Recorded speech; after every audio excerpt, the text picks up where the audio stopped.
نعرہ رسالہ جناب دلبر شاہی دروشی پڑھ لیں اللہم صلی علی سیدنا شفیعنا حبیبنا مولانا محمد بارک سلیم صلو علیہ صلاۃ و سلام علیک یا رسول اللہ صلی اللہ تعالی علیہ وسلم۔ الحمدللہ جتنے علماء کرام مدعو ہیں وہ سارے حضرات قریب قریب تشریف لا چکے ہیں۔ آج کے اسٹیج پر ہندوستان کا وہ مشہور نام جو ہر شہر، ہر گلی، ہر کوچے، ہر بستی میں جن کی آواز گونجتی ہے، جناب دلبر شاہی تشریف لا چکے ہیں اور پیر طریقت رہبر شریعت ایک مدت مدید سے تبلیغ و ارشاد کے کام انجام دے رہے ہیں۔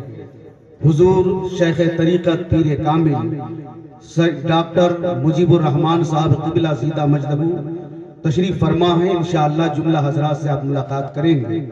چند باتیں حاضر ہو گیا ہوں تو کچھ باتیں جلدی سے میں عرض کر دوں۔ یقینی طور پر صاحب خانہ بڑی استطاعت محبتوں سے اس محفل کو انہوں نے رچایا ہے اور اپنے خوابیدہ قسمت کو بیدار کرنے کی مکمل سعی کی ہے انہوں نے۔ اللہ تعالیٰ ان کے سفر کو آسان فرمائے۔ یقینی طور پر یہ سفر اب تو آسان ہو گیا ہے، لوگ بڑے شوق سے، بڑے جذبے سے جانے کی تیاریاں کر رہے ہیں، مگر میرے آقا نے فرمایا من زار قبری وجبت لہو شفاعتی، جس نے میرے قبر کی زیارت کی اس پر میری شفاعت واجب ہو گئی۔ یقینی طور پر یہ محبت کا ثمرہ ہے کہ اللہ جسے ایسے خوبصورت مناظر سے ان کی آنکھوں کی بینائی کو تابناکی عطا فرماتا ہے، وہ دل کو تابندہ اور درخشندہ فرماتا ہے۔ وہ سارے حضرات زندہ و تابندہ ہیں، جانے کی تیاریاں کر رہے ہیں، مگر یقینی طور پر وہاں جائیں تو دل کو صاف بنا کے جائیں، دل میں نبی کی سچی محبت لے کر جائیں، عقیدت کا خزینہ لے کر جائیں، اچھے اعمال کا ذخیرہ لے کر کے جائیں، دل میں قدرتوں کو لے کر کے جانا یقینی طور پر نبی سے دوری کا ایک ذریعہ نصیب ہو جائے۔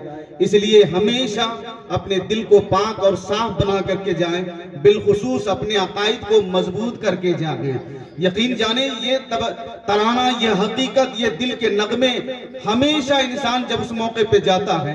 آج حال یہ ہے کہ لوگ تصویروں کو نشر کرتے ہوئے نظر آتے ہیں، مدینہ شریف کی تصویر پیچھے ہے، آگے سے یوں تصویر کرتے ہوئے لوگ وائرل کر لگے ہیں، دیکھو میں مدینے میں گھوم رہا ہوں، دیکھو میں یہاں یہ کر رہا ہوں۔ عبادت کا ذرہ برابر تصور نہیں ہوتا، لوگ کہاں گئے، کیا کر رہے ہیں، وہ ساری چیزوں کو نشر کرنے میں لگتے ہیں۔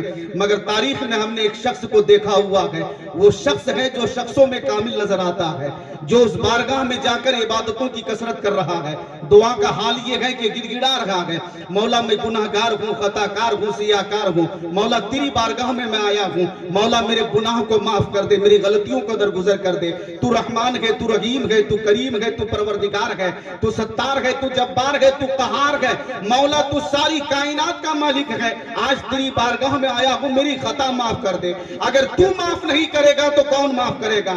خانہ کعبہ کے طواف کرنے والوں نے جب دیکھا کہ یہ کیسا شخص ہے جو دعا کی ایسی کثرت کر رہا ہے، گریہ وزاری کا یہ انداز ہے، یہ خدا کی بارگاہ میں استعدار دعا کرنے کا یہ ذریعہ ہے، سارے لوگوں کی نگاہیں ان کی طرف منتظر اور مشتاق ہو گئی کہ ذرا میں دیکھوں کہ وہ نگاہ بے نقاب کس طرح ہوتا ہے، وہ جلوہ کس طرح بے نقاب ہوتا ہے، وہ صورت کیسے ظاہر ہوتی ہے۔ وہ سر جھکا کے دعا کی کثرت میں لگے ہوئے تھے۔ یقین جانو مورخین نے لکھا ہے کہ سارے لوگ دیکھنا چاہتے تھے کہ وہ دعا کرنے والا کون ہے۔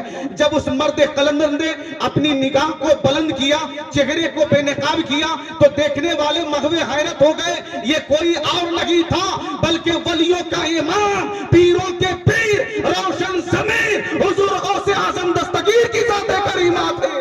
یقین جانے اتنی بابرکت ذات تھی، یقین جانو کہ انہوں نے اللہ کی بارگاہ میں جھکنے کا جو ذریعہ عطا کیا ہے، اے لوگوں ہم سب کا ذریعہ یقین ہونا چاہیے کہ آپ کثرت سے ایسی بارگاہوں میں جاؤ تو زیادہ تر عقیدت کا جلوہ لے کر کے جاؤ، انشاءاللہ پھر دیکھیں ہمیشہ آپ کامیاب رہو گے، تابندہ رہو گے۔ یقین جانے باتیں بہت ساری آ سکتی ہیں، مگر غیر مناسب ہے کہ میں آج اپنی تقریر کروں، چونکہ میں اسی گاؤں سے تعلق رکھتا ہوں۔ آج جملہ علماء کرام کی شرکت ہے، اس لیے غیر مناسب ہے، حاصل कलाम के तौर पर ये जुमला जल्दी से रखता हूँ, तकरीर खत्म कर रहा हूँ। यकीन जानो प्यारे, बड़ी मोहब्बत की बात नजर आ रही है।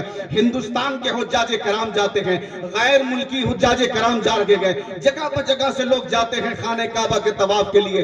हर मुल्क के लोगों के ठहरने का इंतजाम अलग अलग किया जाता है, उनके पहचान के शनाख्त कार्ड भी लगे हुए रहते हैं, ये फला मुल्क के हैं, ये फला मुल्क के हैं, ये फला जगह के हैं। सारे लोग अलग अलग रहते हैं, उनका खीमा बनाया जाता था। आज इस दौर में बड़े बड़े होटलों का इंतजाम हुआ गया, सारे लोग वहां ठहरते हैं। मैं कहना ये चाहता हूं, देखा ही गया कि हिंदुस्तान से एक हाजी साहब की जब वहां पहुंची होती है, जब आप वहां तशरीफ ले जाते हैं, ज़ियारत हरमैन शरीफैन के लिए जाते हैं, आप वहां पहुंचे हुए हैं, आपने क्या देखा, मुलाहिजा क्या किया? वहां जैसे ही आप गए तो देखा कि हाजियों के दरवाजे के सामने डस्टबिन, जो कचरा रखा जाता है, खाने पीने से जो बचे हुए दाने हैं उसको डाल दिया जाता है। देखा हाजी साहब की नजर पड़ती है, उन्होंने बड़ी मोहब्बत से देखा, एक गरीब लड़का है, मुफलिस लड़का है, तलाश है, मजबूर है, बाल बिखरे हुए हैं, कपड़ा पोसीदा पुराना फटा है। वो छोटा सा बच्चा उसे डस्टबिन के सामने जाता है और वहां से चीजों को निकाल निकाल कर खा रहा है, कुछ थैली में डाल रहा है। हाजी साहब की नजर पड़ती है, फौरन मोहब्बत से उस बच्चे को पकड़ते हैं और कहते हैं, बच्चे तुम इस डस्टबिन से ये बचा हुआ खाना क्यों निकाल रहे हो? क्या तुम गरीब है? तुम्हारा कोई नहीं है? कहा मेरा कोई नहीं है। क्या तुम्हारे अब्बा हुजूर नहीं है? कहा उनका इंतकाल हो गया है। क्या तुम्हारी माँ नहीं है? कहा उनका इंतकाल हो गया है। मैं इस शहर में तने तरह हूँ, मेरी देख रेख करने वाला कोई नहीं है। हाजियों के काफिलों के बीच में मैं रहता हूँ, कुछ बचे हुए टुकड़े मिलते हैं तो खा लेता हूँ। हाजी साहब को बड़ा तरस हुआ, आपने मोहब्बत से उस बच्चे से कहा, ऐ बच्चे सुनो, मैं अभी हज करके लौटूंगा, मेना में कंकरी मार के आऊंगा, हजरे अस्वद को बोसा दे के आऊंगा, खाने काबा का तवाफ करके आऊंगा, उसके बाद मैं तुझे अपने साथ अपना मुल्क हिंदुस्तान ले चलूंगा। ऐ बच्चे मेरे साथ हिंदुस्तान चलना, मैं वहां तुम्हारी तालीम का इंतजाम कर दूंगा, अच्छे कपड़े पहना दूंगा, अपना नाम दे दूंगा, अपना मकान दे दूंगा, अपनी जायदाद दे दूंगा, अपनी पहचान करवा दूंगा। ऐ बच्चे तुम मेरे साथ हिंदुस्तान में चलना। यकीन जाने वही हाजी साहब हैं, हज करके लौट के आते हैं और उस प्यारे बच्चे को पकड़ते हैं, चलो मेरे साथ, मेरे शहर हिंदुस्तान, मेरा मुल्क हिंदुस्तान। उस बच्चे ने मुस्कुरा के कहा, हाजी साहब अगर हिंदुस्तान जाऊंगा तो मुझे क्या मिलेगा? कहा अच्छी तालीम मिलेगी, अच्छा लिबास मिलेगा, अच्छे कपड़े मिलेंगे, अच्छे मकान मिलेंगे, अच्छी जायदाद दी जाएगी। यकीन जानो उस बच्चे ने कहा, हाजी साहब हिंदुस्तान में अच्छा मकान तो मिलेगा ना, अच्छा घर तो मिलेगा ना, अच्छा नाम तो मिलेगा ना, अच्छी तालीम तो मिलेगी ना, मगर हाजी साहब क्या हिंदुस्तान में नबी का रोजा मिलेगा, नबी का शहर मिलेगा, नबी का मदीना मिलेगा, गुंबदे खजरा मिलेगा? हाजी साहब सर नीचे करते हैं और कहते हैं, बेटा दुनिया की सारी नेमतें मैं तुझे दे सकता हूं, मगर मैं ये कभी नहीं दे सकता कि नबी का शहर वो शहर मदीना है और कभी नहीं मिल सकता।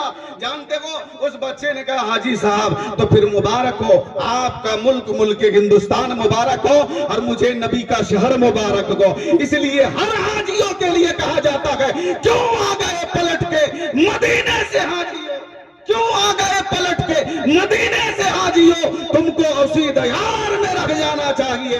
यकीन जाने साहिब खाना बड़ी अकीदा से इस सफर का आगाज कर रखे गए। दुआ करें कि अल्लाह ताला इनके सफर को आसान फरमाए, तमाम सऊबतों से इन्हें बचाए, तमाम परेशानियों से निजात अता फरमाए। वाखिर कलिमात अल्हम्दुलिल्लाहि रब्बिल आलमीन। सरकार से वाबिस्ता जो इंसान नहीं है वो लाख पढ़े कलमा मुसलमान नहीं है। जिस दिल में नहीं इश्क़ शहंशाहे मदीना, मुर्दा है वो दिल, उसमें कोई जान नहीं है, जन्नत में वही जाएगा रोज़े जज़ा नाज़िम। सरकारे दो आलम का जो गद्दार नहीं है, ऐ साइलो दौड़ो सरकार से ले लो, देने से उन्हें आज भी इनकार नहीं है। अस्सलाम वालेकुम।